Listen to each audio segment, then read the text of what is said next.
Well, hello. So there's a lot going on with opiates right now. One of the big things that's going on is the CDC has some proposed guidelines out that is set to really severely restrict the prescribing of opioids. It's not, I don't think most people in the field feel it's being handled real well. We've had some secret meetings, and while they all come out and say these are guidelines, when they push policy, it becomes something that a lot of regulatory people take a peek at. So I'd encourage you to read the CDC guidelines and submit your comments. And again, these guidelines are, one of the main things is to severely limit prescribing practices of primary care physicians.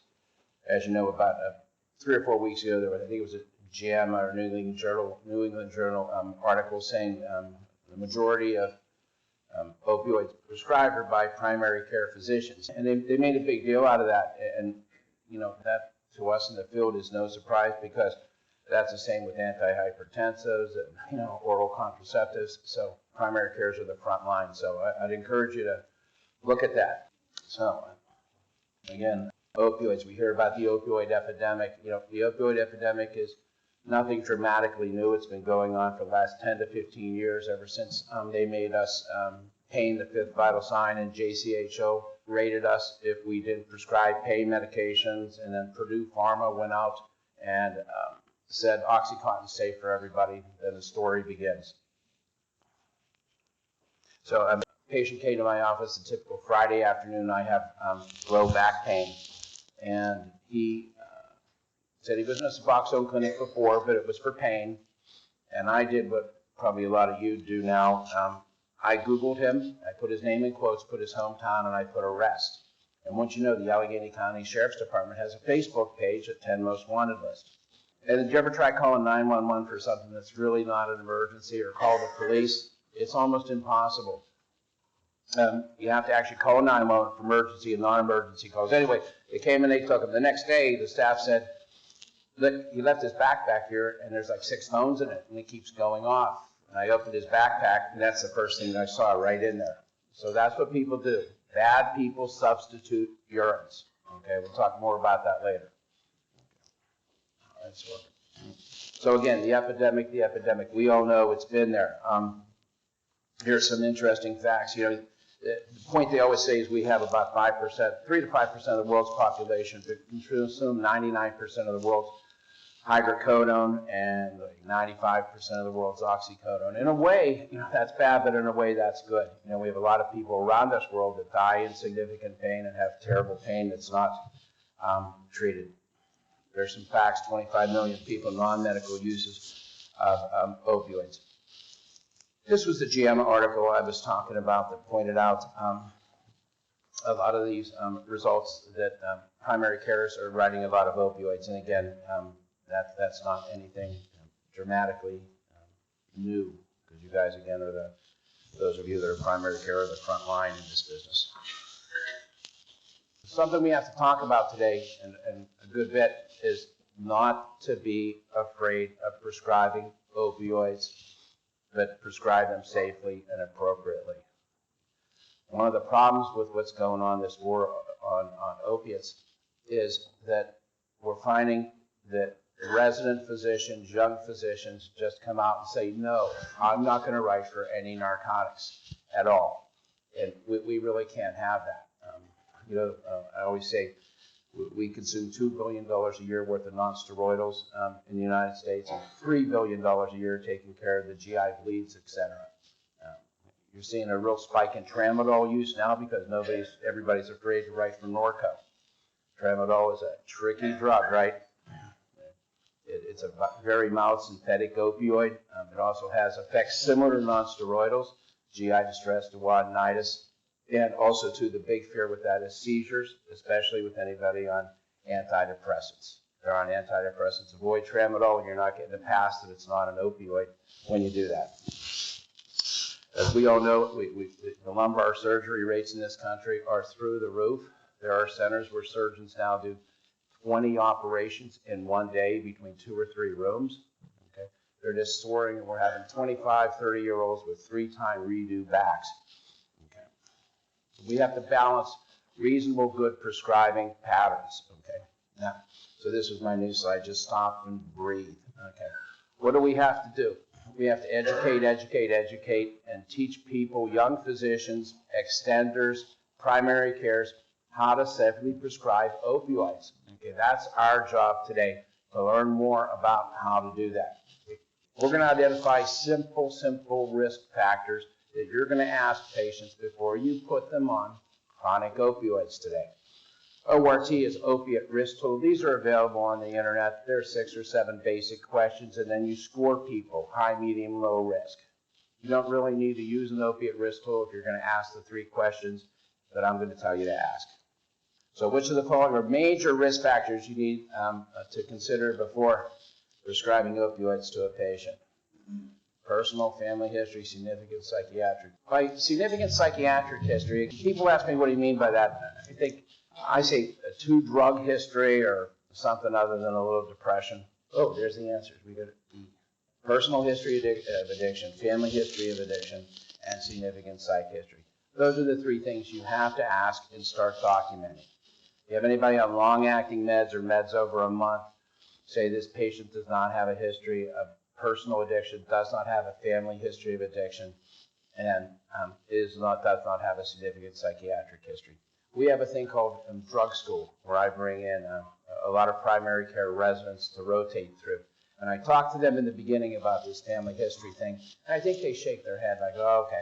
Then we'll see 26 patients in a row. My dad was a heroin addict. My mom and dad were alcoholics. 26 in a row. It is dramatic, right? The family history is incredibly important.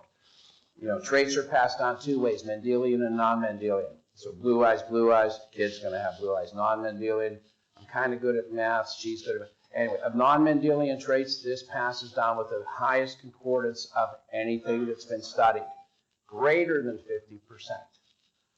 How do they know that? Say mom or dad have a cocaine addiction. 10 years later, they're fine. They have a baby. The baby goes out and lives in the Midwest with no controlled substances around. Yes, the kid has a 10 times higher chance of having an addiction. Certainly genetically linked. Okay. So we're going to pop through some patients here. We're going to talk more about these patients. And I gave a talk at the Pitt Med School has a thing called the Minutemen. But I guess in the 20s, Pitt Med School almost closed, and a bunch of older doctors got together and formed a society. I thought I was going to one of those secret Ivy League things. I think the average age of the physician in there was about 130. But anyway, so that day, I looked at the 26 patients we had, and I jotted down some notes. This is a 20-year-old mom and dad, terrible addiction problem. Second patient, same thing, heroin, suicide. This third patient, sad. This patient, I saw in Philadelphia a couple months ago, I think. I asked her, I sometimes ask, how do you get your money? And she said, well, there's a dentist in Philadelphia. If you pay him $200 to pull a tooth, he'll write oxycodone, 30 milligram tablets, 180. So once a week, I scratch a tooth out, and she started to cry, and so it got infected. You know, there's a term out there that you're going to hear more and more about, rogue physicians, okay? Everybody knows a guy down the street that writes for everything, right? Okay. So I had dinner with the head of the DEA in Pennsylvania on Thursday night. Came an hour and a half late, didn't start dinner until 9:30. I get up at 4. Oh, that was tough. But anyway, we talked about this, and I told him he has to back off primary cares and people writing for these. You're scaring people. So him and I are going to maybe start talking at the med school together. So this little girl, family history, mom and dad, heroin addict. That lady there, she was somebody that had 18 needle fragments in her arm because, remember, you couldn't buy needles unless you were diabetic a few years ago in this country. There's a guy in Philadelphia. He's injecting his jugular vein, tracking it right down to the subclavian area. The lady with the pink on, you know what that is on her arms? That's what you get when you skin pop. What they do, they drop 1 cc. They don't have any veins left. They just want to get it in their body. They stick themselves and give them a sub-Q or IM injection. So they put 1 cc of stuff that has staph in, and then they usually lance them themselves. This little gal, she said when I was 10 years old, I got raped by my brother. I told my dad, he said, let your brother do whatever he wants or get out of this house. She lived under a bridge till she was 14, and she started to live with the pagans. And she said, when I was 16, I was gang raped by 4 drunk pagans over a weekend, all day Saturday and Sunday for 48 hours. So these people will tell you they just don't want their minds to be normal. Okay, so finally, after 25 patients in a row that I tracked, I finally found the one patient that a doctor contributed to the addiction, right? The other 25 were family history, family history, family history. This is a guy, a 60-year-old guy. In 1997, he had some kind of kidney condition, and he had a pain from some type of neuropathy. And his doctor, for 12 years, had him on 4 Norco a day. Happiest guy in the world, no abuse. He went and had a shoulder operation. The surgeon gave his wife a script for 10 Percocets for post-op pain. The primary care got a note, with the surveillance that he got 10 Percocet for the operation. She kicked the guy out, and the guy ended up in pain and ended up buying drugs off the street. So the only case of the first 26 I saw that day was a physician being a little bit overly paranoid over 10 Percocets, discharging a patient, and the guy ends up on the street. Okay. So that, we don't want that to happen, right? So again, education, education, education. We have to teach that these medications have a role. Okay, we have to teach how to prescribe them, and simply not prescribing these drugs is not the answer. I was working at Passivant yesterday, UPMC Passivant, and a friend of mine is a 76-year-old practicing nurse anesthetist that came and saw me because she has spinal stenosis and she wanted an epidural injection. We know epidural injections now are kind of out of vogue. They probably are actually bad. They're probably not as good as we all thought. But she wanted this, and if you ever tried talking to a 76-year-old Italian lady out of something, it's not going to work.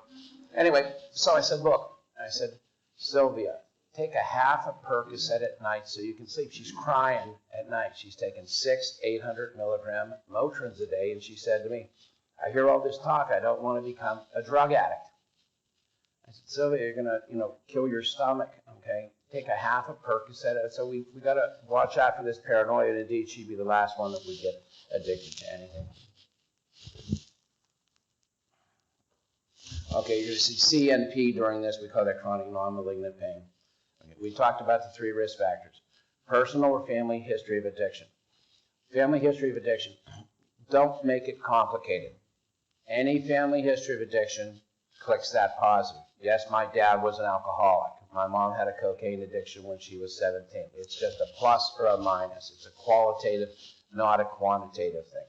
Any substance use disorder at all, we're going to say yes on that. Again, significant psych history, we talked about that. Music, please. Regarding opioids for chronic pain, a reasonable goal for pain relief is?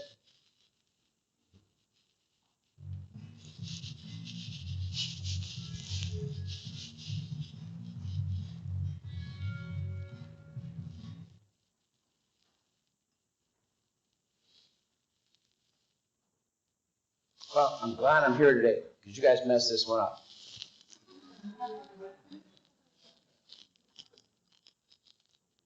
Okay, there comes the answer. Okay, 35% breast pain relief. Here's my little spiel I give patients.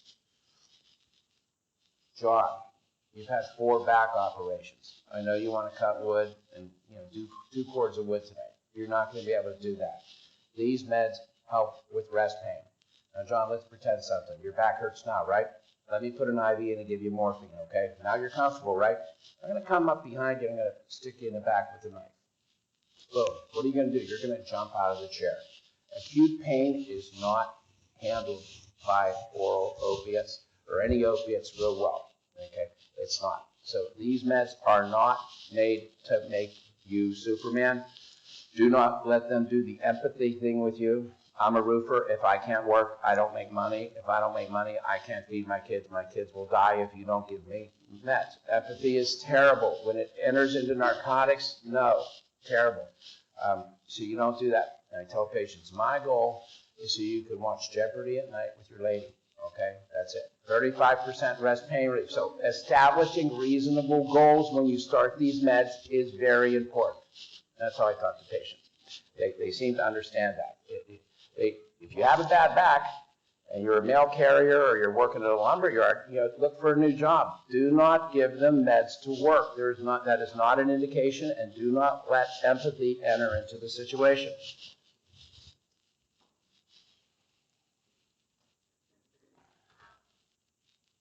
Okay, let's talk about what you should be doing. Assign patient risk. You can use opiate risk tools. As long as you comment in your note about those three things, assign them high risk or normal risk, you'll be okay. You have to then approach these people different. High risk patients you have to approach different than low risk. The example I use there. Okay, the 70-year-old nun on 1 Percocet a week, you don't have to treat like the 35-year-old that's had 3 back operations and when he was 18 to 22 had a bad cocaine addiction and his mom and dad were alcoholics. Now that doesn't mean you can't give that second person some meds, but you have to do it with more monitoring and more explanation. What would I say? I'd say, listen, John, you brought Mary and your wife. Mary watches meds. Put him out in the morning for him, that's all he gets. And I'd say, John, the number 1 rule you have to follow or you're never going to be here again. You never take tomorrow's drugs today. Never. Mary, as soon as he asks you where they are, throw them in the toilet. It's done. Never take tomorrow's meds today. Okay, and we're going to test you, and we might even do things called pill counts. I never have done a pill count. I threaten them all the time. What do you do if they can't get the welfare van to bring them in? It gets very complicated, but I threaten pill counts all the time. And we do toxicology testing, right? There's narcotic treatment agreements everywhere. We don't have diabetic treatment agreements, but we have narcotic. Anyway, make him sign it, because you can always say, look, I don't want me to get in trouble or you get arrested. Today's our last visit. I'll give you a month's worth of meds, blah, blah, blah. Toxicology testing, a huge area of interest for me. Oral fluid testing is all I use. That's it. They sit in front of you with a lollipop in their mouth. It's sucking up 1 cc of fluid. It turns blue. You send it off. It's witnessed. It's right there. It costs the exact same to the health plans, to the insurance companies, no difference. The lab I use is the best in the country in oral fluid testing is Coordinate Labs, and I have a little ditty about them, how to get in touch with them. They're fantastic with oral fluid testing. The testing of that from the lab point of view is a little bit more sophisticated. If you're going to do urine drug testing, do not do witnessed urine drug testing in your office. Do not. I hear this all the time, oh yeah, I do witness testing.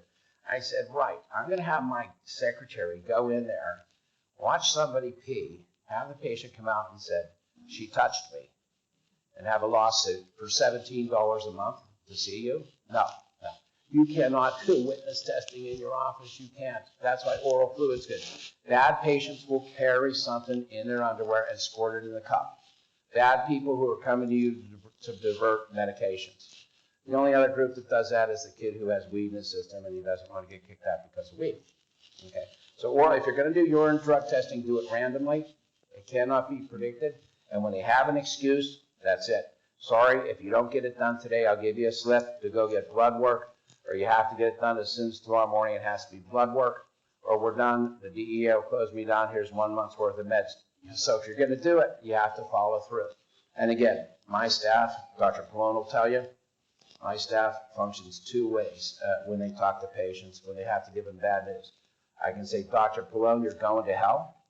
Or I can say, Dr. Pallone, you're going to a nice warm place with all your friends. So, number 2, right. So we let patients escape with dignity. That's how we treat them. You're done. Okay? High-risk patients, that's what HRT means, unwitnessed urine drug test. My cards are floating around out there. It has my email address, my cell phone. If you need any protocols or any of that stuff, just I'll PDF that to you. Again, random urine drug testing, if you're going to do it, you have to do it randomly and follow through. If you had to do random drug testing, say you're going to do it 1 out of 3 months, how would you do it? How would you pick what month? Or what day? Anyone? Class? Bueller?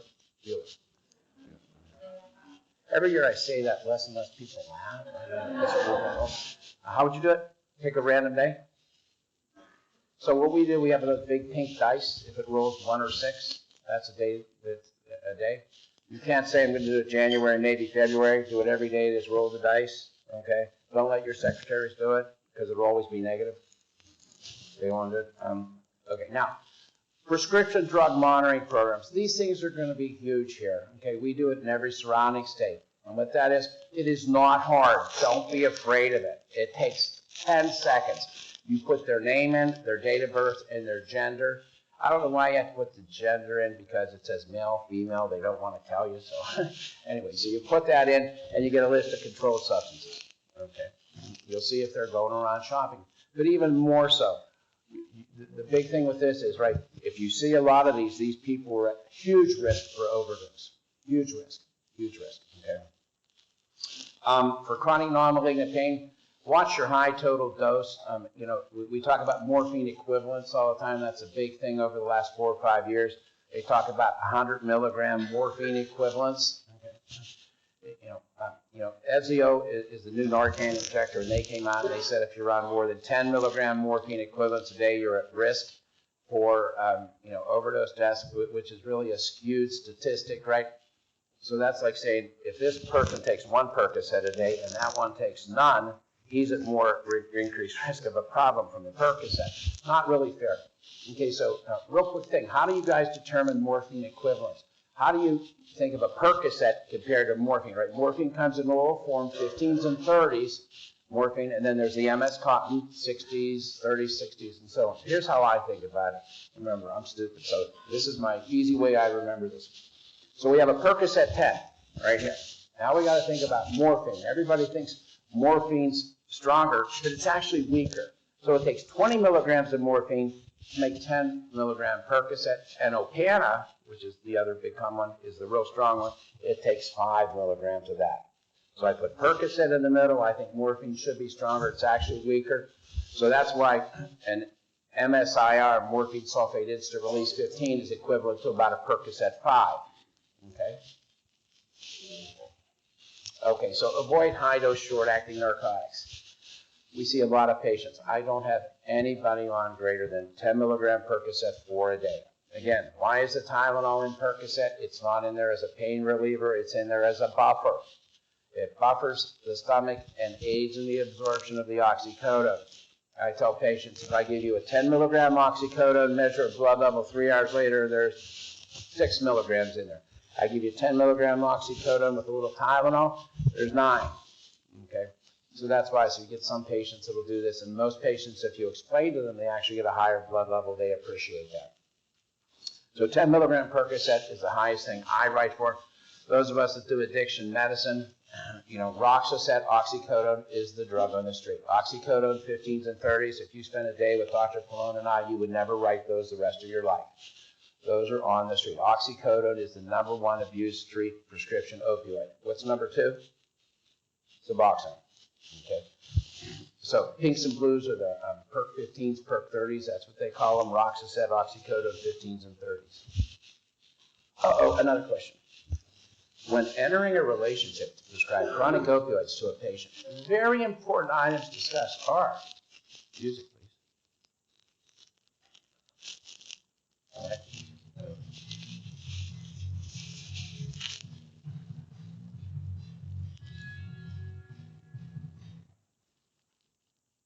I think they should have given you more time to read this stuff.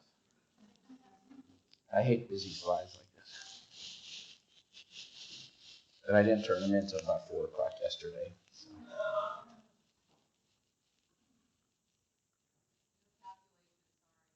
Uh-oh. Then let's do the other.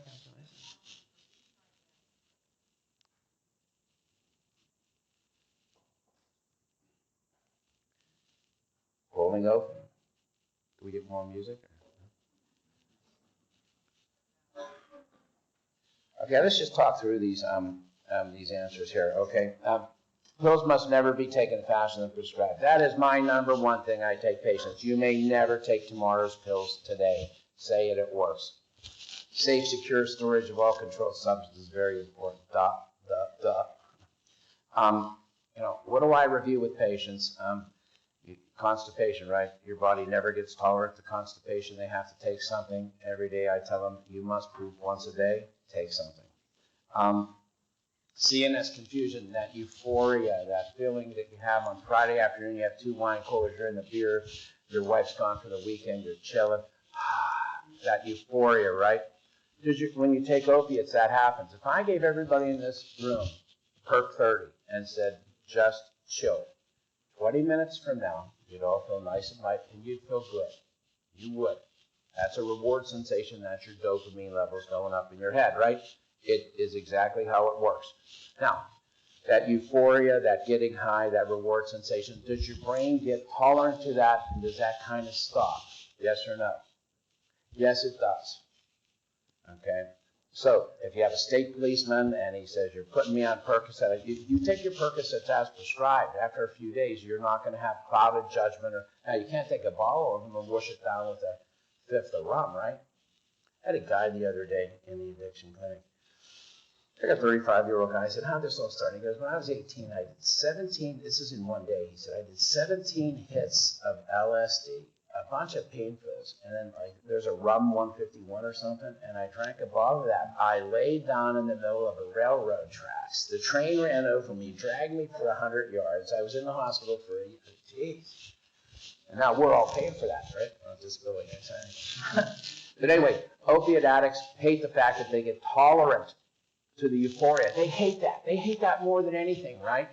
So when they hear there's some deadly new drug in town mixed with fentanyl, what do? They run for it. They run for it, okay? Was that answered? No. Okay, no. Patients with pain can't get addicted. Well, we know that's false, right? Mixing opioids with other controlled substances such as benzos, weed, muscle relaxants can do, yes, it can. What I tell patients, look, if you smoke a joint and it makes you 10% fuzzy, and you take a Percocet and it makes you 10% fuzzy, you take them both at the same time, you can get 80% fuzzy. These things multiply, especially in the elderly.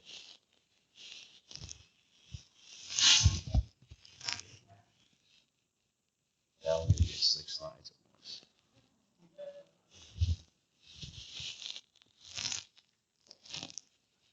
Okay, let's talk about overdose prevention. Okay, probably about 3 years ago, I felt differently about this than I do now. Now, some of you got that little handout I gave you. If not, if you email me, I'll get it. On there, I have a simple Narcan script. I used to think more, well, if I'm writing Narcan for something, somebody's going to come at me and say, well, why in the hell were you prescribing opiates to them if you thought they were at risk and you're going to give them Narcan? I've been doing pain for 30 years, pain management, 30 years, 1 day a week. I've had one patient overdose and die. There's a lady whose son, who was her everything, stable lady, son died in Afghanistan, and she killed herself.